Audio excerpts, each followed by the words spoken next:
are go for liftoff in T-minus 30. Hit the record button.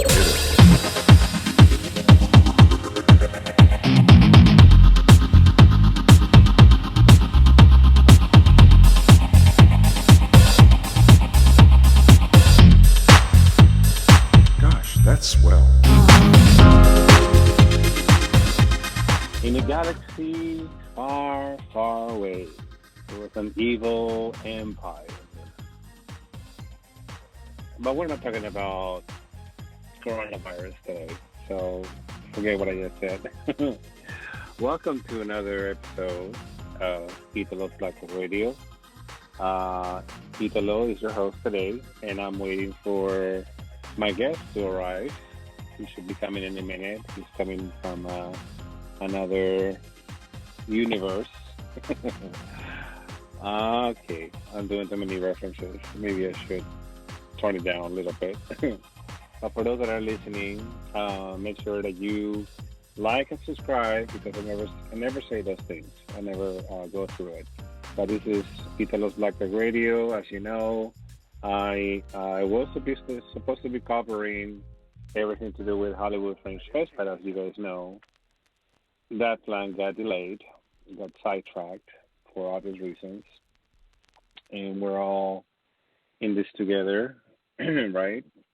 Or not. They claim that we are in this together, but who knows, right? But guess what, guys? We actually have contact. Let me see if... Philly, are you there? Yes, I am here. How's it going? Hey, I was trying to stall it for a minute. I'm like, okay, what else can I say? Yeah. Hey, besides, in a galaxy far, far away, blah, blah, blah, all that crap. Yeah, we'll go with that. I was lost in the galaxy far, far away. There you go. And then Han Solo just arrived. But I was actually looking into Wikipedia, which actually I thought it was a joke that you were, because you're a comedian. So I'm like, okay. For those that don't know, I'm talking to Philly. I'm sorry, your last name was Wenderoth? Yeah, Wenderoth. Yeah, just kind Wenderoth. Yeah, just like it looks if you sound it out like normally. Right, unlike me.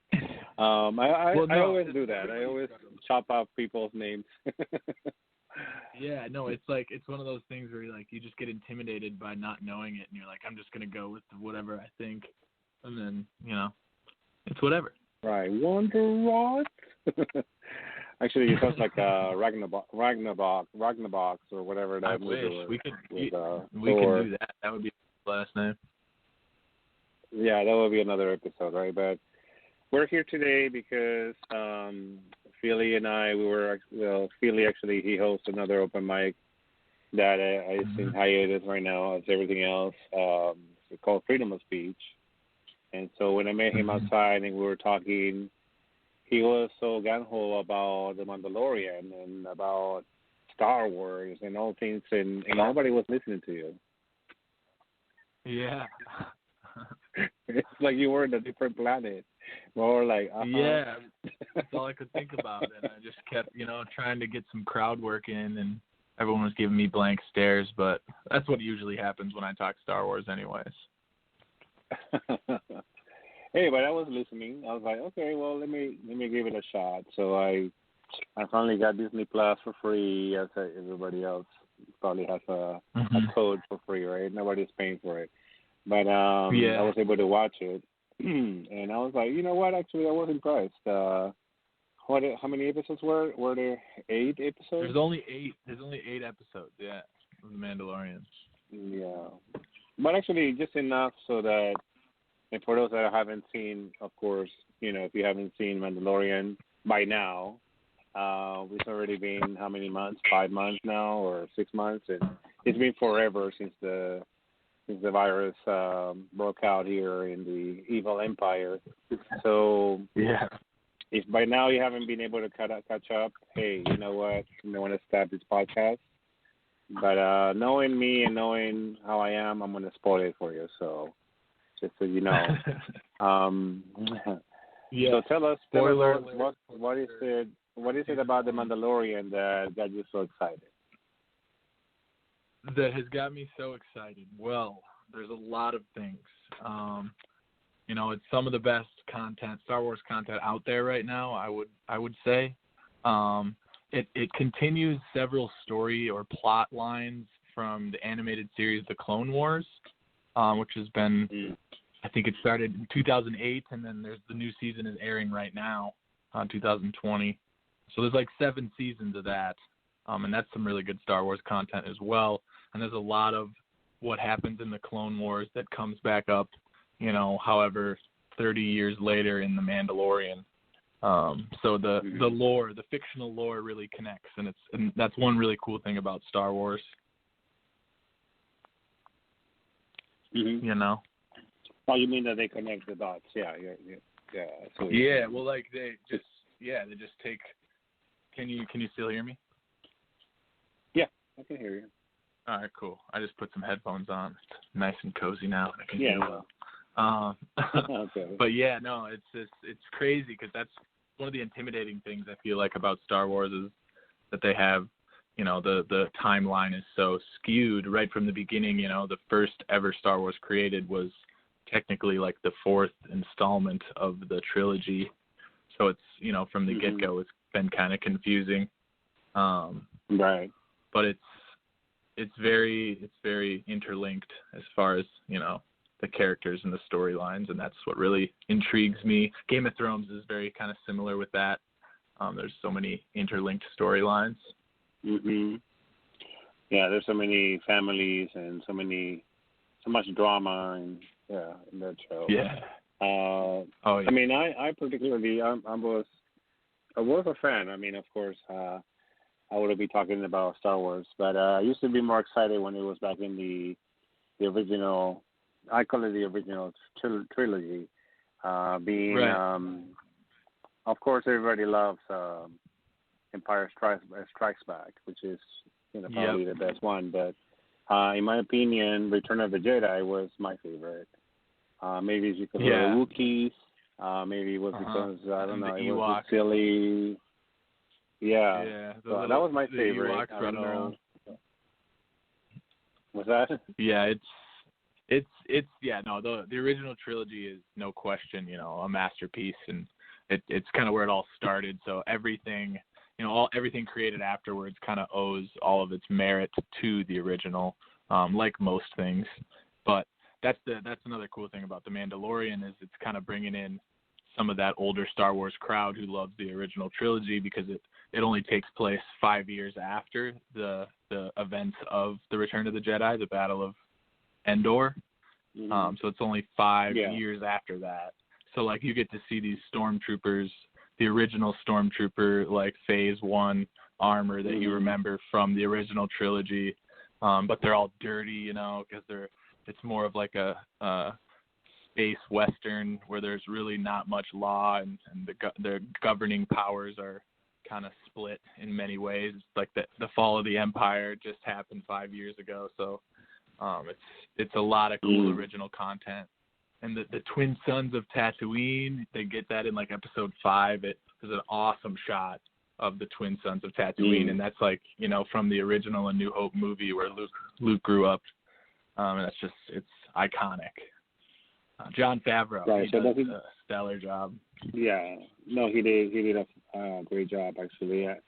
I must say that actually out of the new movies that came out since what was the name of that one? Where he was Anakin was a boy. What was the name of that? Yeah, the Phantom Menace. The Phantom Menace came out in 2001, I think. Yeah, or maybe 1999. But yeah, that one was notoriously like the worst one. But the storyline is very important there with Anakin coming from Tatooine, like you said. It's cool. It's really cool how it all connects. Right. And Jon Favreau. So Dave Filoni is the guy who kind of create and wrote the Star Wars: The Clone Wars with George Lucas, and that's the animated series. And then Jon Favreau worked. He played a character called Pre Vizsla in the Clone Wars, and he worked with Dave and George Lucas there because he was a voiceover actor. And then several years later down the road, he created his own project with The Mandalorian that just takes place, later in that timeline, which is super cool because all the Mandalorian timeline, like the planet of Mandalore, all the Mandalorians, there's a huge storyline of all that in the Clone Wars, and Jon Favreau, the creator of The Mandalorian, played a Mandalorian in the Clone Wars, and that Mandalorian, named Pre Vizsla, fun fact, actually, he was the one who used to wield the Darksaber, which is that black lightsaber that Moff Gideon has in the last episode of The Mandalorian. That used to be wielded by Jon Favreau's character, Pre Vizsla, in the Clone Wars animated series. So that's pretty cool. It all kind of comes back. You can see that Jon Favreau, the creator of Mandalorian, he really got, a lot of experience of the world with George and Dave Filoni. Those three guys, I strongly believe to be like the fathers of Star Wars right now. Obviously George Lucas, but Dave Filoni and Jon Favreau are really producing my favorite content right now. So that's pretty cool. And then you got Baby Yoda, which is actually not Yoda at all, right? It's called a child. Yeah. So we don't have a name there's for a whole this character. Backstory with that too.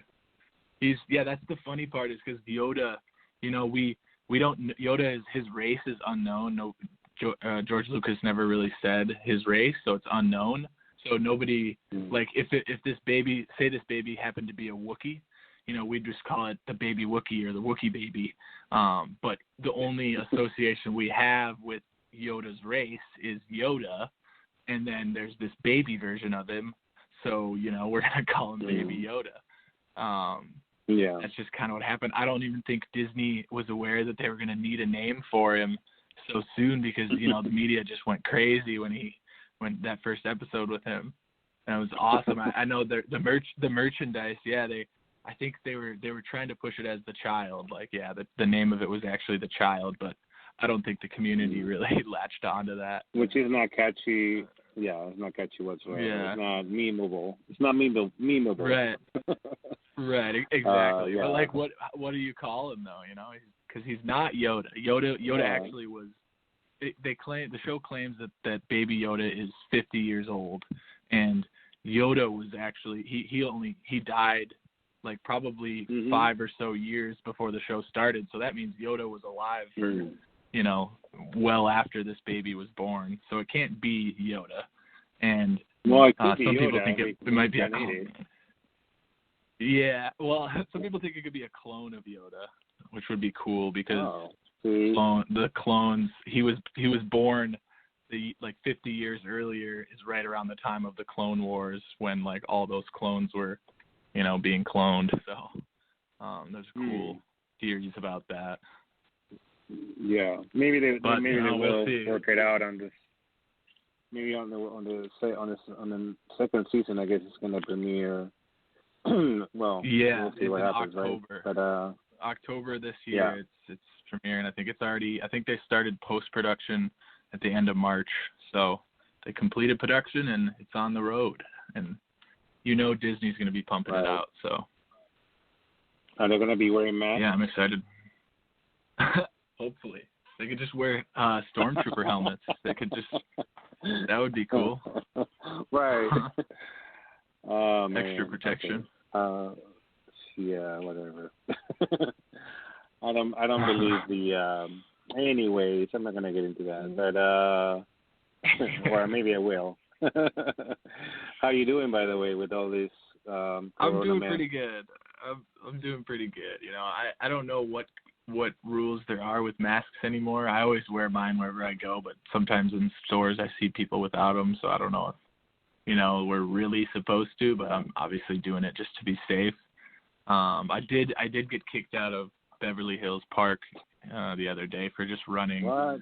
I was running there on the street without a mask, and I can't have a mask on when I'm running, a couple miles. No. You can hardly breathe with a mask on. So how are you gonna? Yeah, exactly.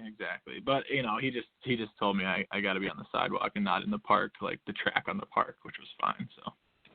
So But that it's, make a you know, difference? unfortunate. It was And the first time. It was the first time it really affected me. You know, like I've just kind of been, you know, going with the flow, wearing the mask and whatever. But I don't know. yeah, We'll see. I hope it's kind of on its end. it's just frustrating. Yeah, that's and you know, it's not the fact that I cannot. I could stay home if I wanted to, you know, stay home, but it's not. It's just the fact that our liberties are being taken away, and we get this cross news, and you don't know which one to believe, and you're like, exactly. okay, I don't understand what's happening. So, but yeah, anyhow, that's the other evil empire that's going on. So we could just talk about that one in another episode. Yeah. But I'm glad that you're doing okay, and I'm glad that you're staying safe and protecting yourself and all that. Yeah, no, me too, and you as well. I was just glad to hear from you. It's the whole Third Eye Mike crew. You know, I haven't seen in so long. We're actually gonna David was reaching out to Kathleen and I. We're gonna try to do an open mic this Saturday through Instagram Live. I think it's cool. either this we're gonna try to get it this Saturday for May 2nd, I believe. But we're kind of working things out still, and we haven't really done that before, so we'd have to, you know, get the word out as well. But so it might be next Saturday, but we'll see. We're definitely, you know, craving getting this community back together. We have such an awesome, you know, the regulars that always come to Third Eye and Freedom of Speech are, you know, become family. So it's a shame not to be able to spread the love and the expression with everybody. Yeah, I miss the crew, and I always intend to be on the virtual mic for freedom of speech, but I always something always happens, you know, last minute, and I have to just give up my space. But yeah, it would be nice to see everybody and Kathleen and David and everybody else who's actually, you know, it's just great. It's a great momentum that was going on last year. That is it's a shame, but hey, we're still being creative. We're still, you know, we're gonna make through it. We're gonna make it through, I think. Yeah, I know we are. It's you know, one thing we can still do is create, even though, you know, it's kind of hard to do that when you're cooped up, but it's kind of our duty at this point. So. Right. But I think you were about to do a comedy special, right, in March, and then March got delayed. I had a show. I was gonna go up at the Original Room, you know, on a Friday night, and it would have been awesome at the Comedy Store. I've been there. I've done it a few times, so like, you know, I'm getting more comfortable with it, and I was really excited to get back up on the stage. Just that the audience, having a real paying audience, really just fuels your performance, or fuels my performance, I should say. You know, open mics are good for practice and getting behind the mic and stuff like that. And you know, the Third Eye crowd is the best open mic I've ever, you know, gone to as far as the crowd. But you know, sometimes they can be daunting when it's just a bunch of comedians in the audience that, you know, they'll like laugh and they'll nod and smile when they think things work, so you don't really feed off of them. Yeah. It's so nice having a big crowd. Yeah, exactly. With comedians and poets, right? In my opinion, because I came from the poet circuit, and then whenever the poetry and the comedy got together, it was kind of like a clash for me. Right. Because, you know, I wasn't funny. I wasn't trying to be funny or anything. Whereas a comedian, you know, comedian is the opposite. You crave for the laughter. You crave for the, you know, for the attention. And exactly. I kind of was too, but I don't know. It's strange. And then the last couple of open mics, I was trying to be a comedian. And I can see that's a different mindset. Yeah, no, I was gonna say the last couple of times you went, you had some comedy poetry, and I liked it. It was a nice twist, and it's fun. You know, it's nice to be able to just express whatever you're feeling and try new things. It's a very welcoming crew.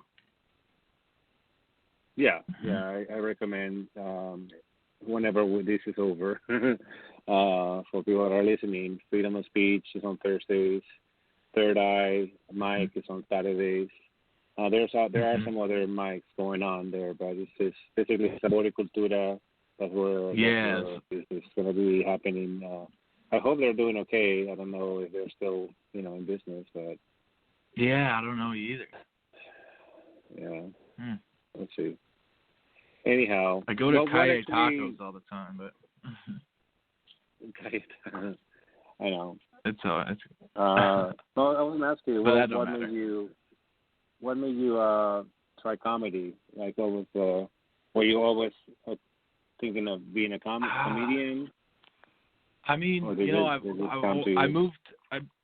I moved to Los Angeles to pursue film acting, which is awesome and challenging. But one of the things that I was realizing is, like stand up was something that I would want to do, but it was also something that really scared me. So I kind of was just like, all right, that's what I need to tackle then, and just kind of face that vulnerability. And it's still extremely hard to do that. I haven't really tried a lot of my new material in so long, because I took a class. So when I realized that that's just kind of what I needed to do was face that fear, I just signed up for a class where we kind of, every week, twice a week, we'd meet up and write some jokes. And then at the end of the class, my teacher got us a spot, everyone in my class, a spot at the Original Room, the Comedy Store. So, the showrunner didn't necessarily know if, these students were going to be good or bad or not. So, he's kind of gambling the dice a little bit. Several of us did really well, and then they ask you to come back because, they watched you make the crowd laugh for a while. So they're always trying to cycle through new comedians for small 5-minute, 6-minute sets. It just keeps things fresh. And yeah, maybe that's how you discover new, fresh faces. So I love Chris D'Elia just came out with a new special on Netflix, and I love stand-up, and I would love to be a stand-up comedian, for a primary living. But it's so challenging, and you really gotta, you get out what you put into it, like everything else. But we'll see. I'm kind of stirring the pot with all these creative endeavors in LA right now. Right. Yeah, actually, I'm dipping my toes in acting this year. That's well, before this all happened, I was about to go into rehearsals, and wow, it's already May, so that would have been 1 month before the show began. And so anyways, we'll see what happens. But that's actually something that, like you said, is something that scares me, right? Because I was always director, and I was always behind the curtain, and that felt safe for me. But yeah, I understand what you're saying. You have to be uneasy. It has to be a feeling that you're afraid of, and so that's when you should do it. You should actually face it. Yeah, it is scary. Yeah. I must say, when I was doing comedy, I was like, okay, it's not easy because and a couple of seconds, feeling, 3 seconds of silence, it seems like forever. Exactly. Right? And then they're like, okay, that was the punchline. So, I don't know. It's not easy. So what else is going on with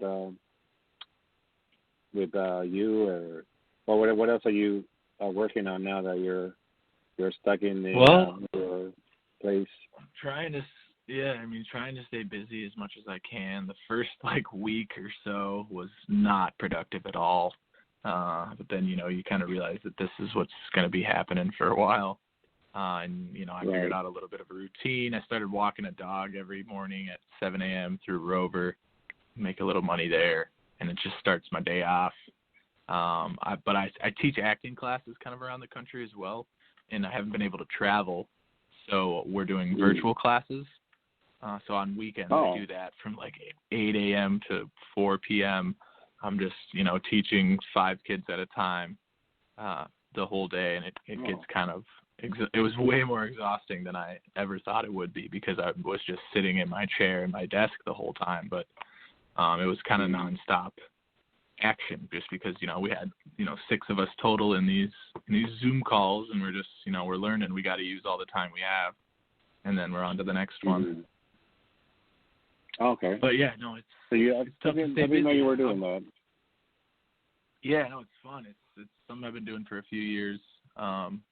It works. It's, teaching is the best way to learn anything. So I'm blessed to be able to teach acting because that's the craft that I want to be mastering. And I learn so much from my students every day about, my acting voice and personality. So it's a blessing. I love kids too. So, I'm a nanny as well. So they're innocent and they're humbling.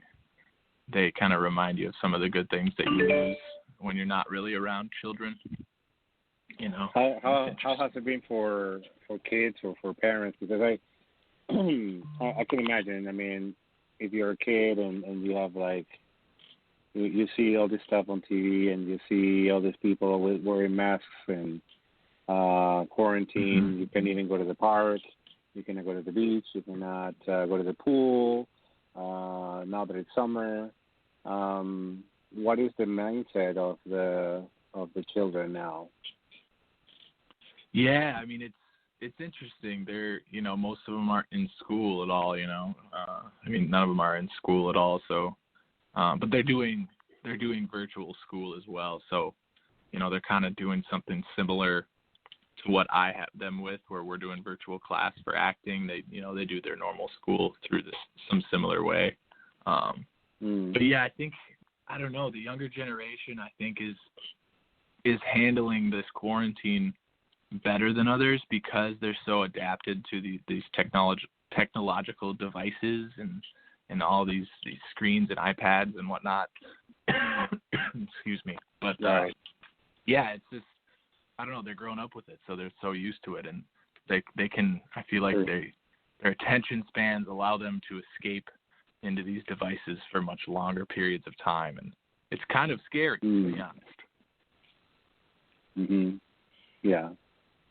Yeah, I can see that because we actually, myself, I was born in the 70s, so for me, it was kind of like half my life has been without technology like we have today. So for me, it was perfectly fine going, they were saying, oh, what if the internet goes down? And there was a rumor going on, and maybe this is it, we're going to lose all our contacts and all technology will go haywire and 5G and whatever, right?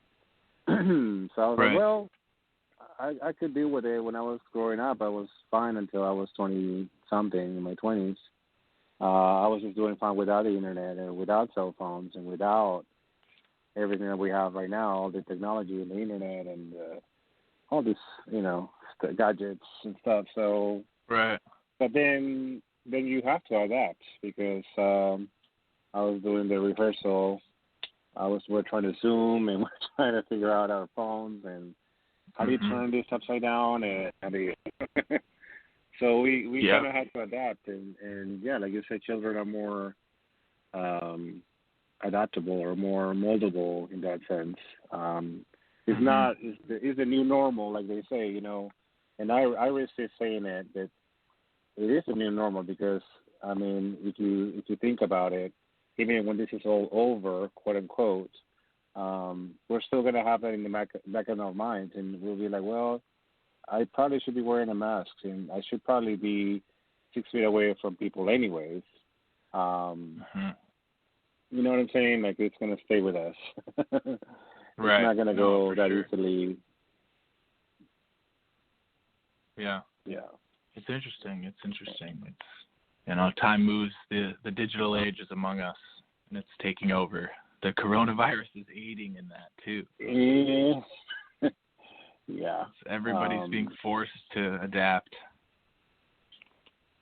Right.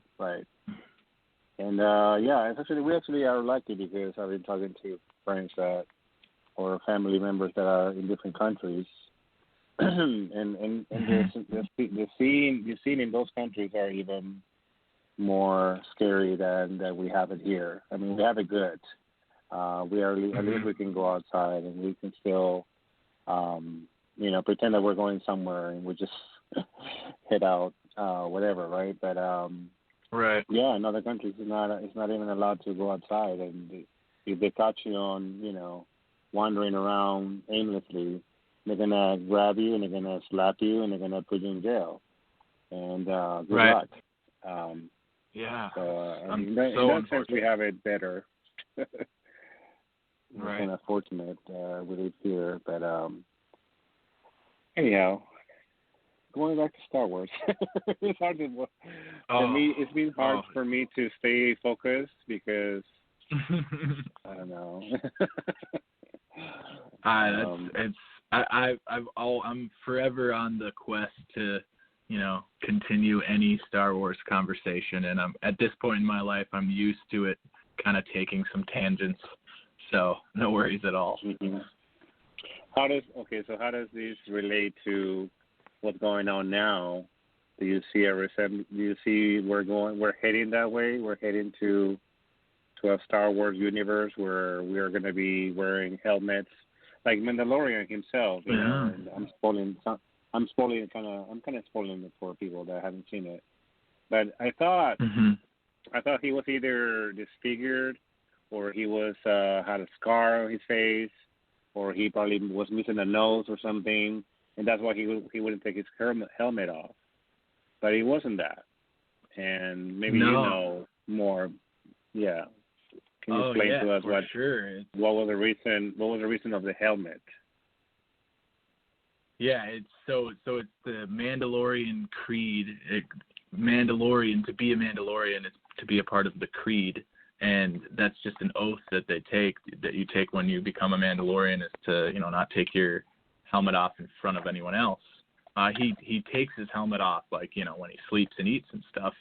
In I think episode 5 or one of the middle episodes where he goes to that village and he kind of helps save that village. You see him take his helmet off and set it next to him. But the oath is to not take it off in front of anyone else who could see him. But yeah, it's just that Beskar armor is that really tough steel that they use, Beskar steel.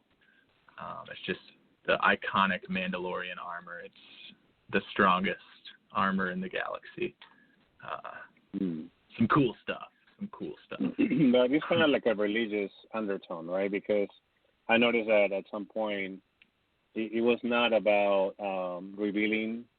It was about not revealing your identity and just keep being one with the people and being the same. You're not above, you're not below. Something like that was going on, and there was also some religious, like you said, like it was a creed, or there was a belief that if you take it off, oh my God, that's the end, and you had a fear of people seeing him without the helmet. Right. No, yeah, definitely. It's definitely kind of a way of the Mandalorians. There's different clans in the Mandalorian creed, like Clan Vizsla is the one we were talking about that Jon Favreau plays.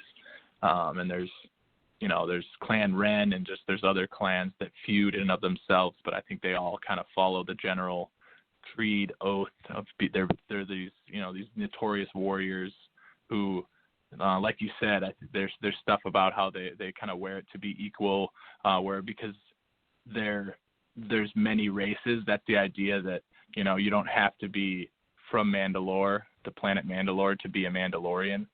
It's a creed that you join when you take the oath. That's why Baby Yoda is technically now a foundling, Mandalorian foundling.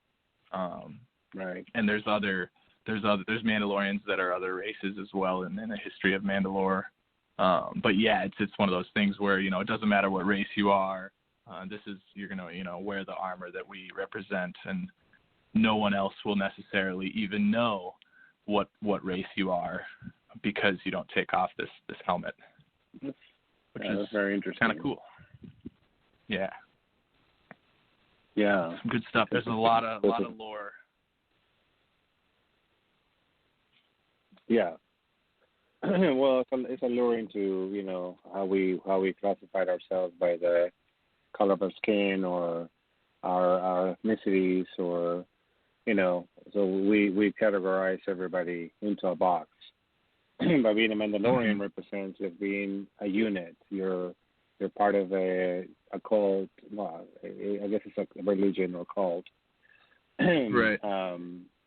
That has this belief, and I recently have actually been researching this. Well, there was a show on TV which is actually pretty good. I want to recommend it. About Waco, Texas.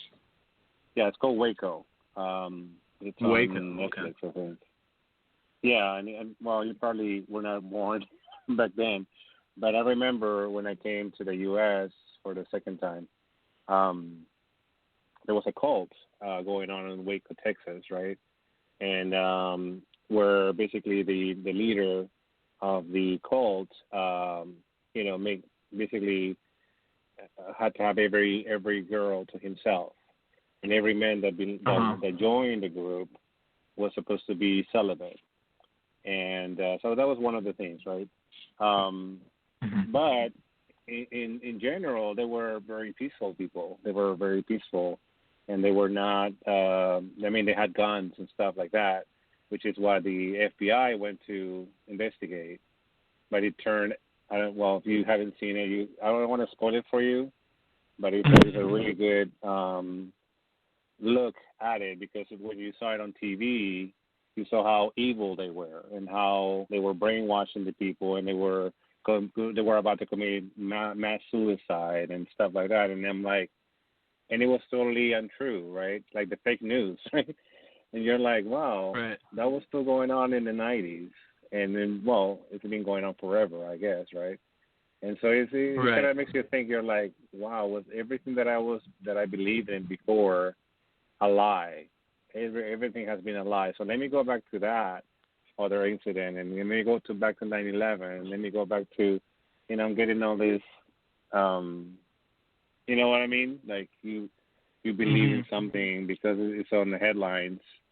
And then you're like, wait a minute. The history. That's the way it's been. The history is interesting. Yeah, no, that had nothing to do with Mandalorian. Waco. No, that's okay though. So, yeah. I mean, another suspenseful drama potentially, right? That has some religious undertones. Very, yes. Yeah. You have to see it because, what you never platform seen is it on? Netflix. Netflix, perfect. Oh yeah, I got the Netflix. It's really good. It's really, really good. I recommend it. It has some great stars too. So anyway, I'll do another show about that. I don't want to spoil it for people. So next time I'll talk about Waco. You probably you have to have watched it because it's like 6. That's what I'm saying. 12 episodes. No, I could binge that quick. Oh, it's so interesting. You don't want to go to sleep. You're like, wow, I want to finish this. Well, then I'll have to watch it, and we'll come back on and we can talk about that. And then we'll only tangent a little bit into Star Wars, and then we'll focus mostly on Waco. We'll talk about Star Wars again. Maybe if I can focus on one thing, right? You had me at Star Wars. Oh yeah. So the question that I always have to ask, and before I wrap it up, I have to ask this question: what is your favorite Star Wars movie of all time? Oh, you have to say movie, huh? Do I have to answer with movie? I can't answer with that. I would have to say Star Wars Episode 2, Attack of the Clones, and specifically. The second half of that movie. The first half is too much love romance that Hayden Christensen just kind of struggles with. Yeah. Padme gave him, no offense, Hayden, if you ever listen to this, but Padme, she gave it her all, but Hayden wasn't doing it. And I know, as a true Star Wars fan, I'm probably going to get, crucified by saying that one of the prequels is my favorite movies. but that came out when I was a kid, and I was in awe seeing that in theaters. And it was, it's some of the greatest Jedi content there is for Star Wars. The Jedi are in full force with Mace Windu with the purple lightsaber, and they're all in this huge arena. They're all together. It's such a good one. I mean, Empire is, probably the best one, but my favorite is what you asked me, and I'd have to say, your favorite, so too. Because everybody is. I mean, if you want to be politically correct, everybody has to say Empire Strikes Back. Otherwise, you'll be crucified. Yes. But then after having said that, then you have your favorite. Right, exactly. It has to be at least noted that you're aware that the most merit definitely lies within Empire, and that movie is phenomenal. Yeah, obviously. I mean.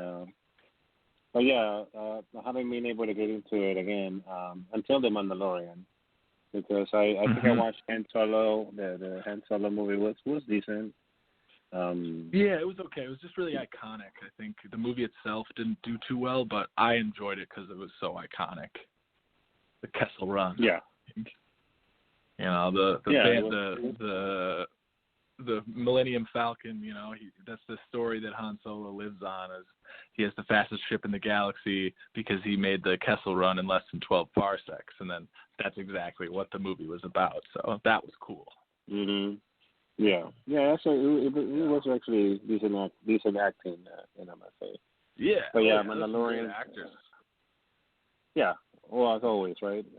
Well, for the most part, except for the one that you mentioned earlier. And is Carrie Fisher finally dead, or is she still showing up on movies? Because every time I see another, I don't know. I think she's gonna live forever, and I would be happy with that. Yeah. I mean, she was a great actress, but it's kind of strange. Although it's not, because it's Star Wars. So anything can happen. Anyhow, Philly Wenderoth sounds actually pretty cool.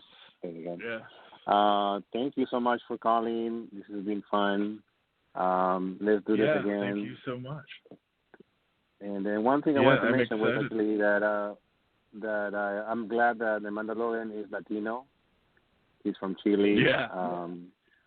I'm like, yes, he finally reveals himself. Chileno, yeah. So I'm just glad that it's it's so funny too. Representing this Mando. Yeah, but he finally reveals himself at the end, and it's just so glorious for Chile. Yeah, I was like, yes. Anyhow, I want to mention that before I go. But hey, this is again, and good luck on your classes. It's good luck. Hopefully, I'll meet you guys again on virtually or not, in person, hopefully. Yeah, thank you so much, Victor. I appreciate this. It was interesting. This is, you mentioned, you reached out and said you want to talk about Star Wars, and I was excited from there. So I'd love to come back again. I enjoyed this a lot. Yep, I know how to get you back. All right, Philly. Exactly. All right, Victor. We'll see you later. Thanks so much. Have a good night. You too. We are go for liftoff in T-minus 30. Hit the record button.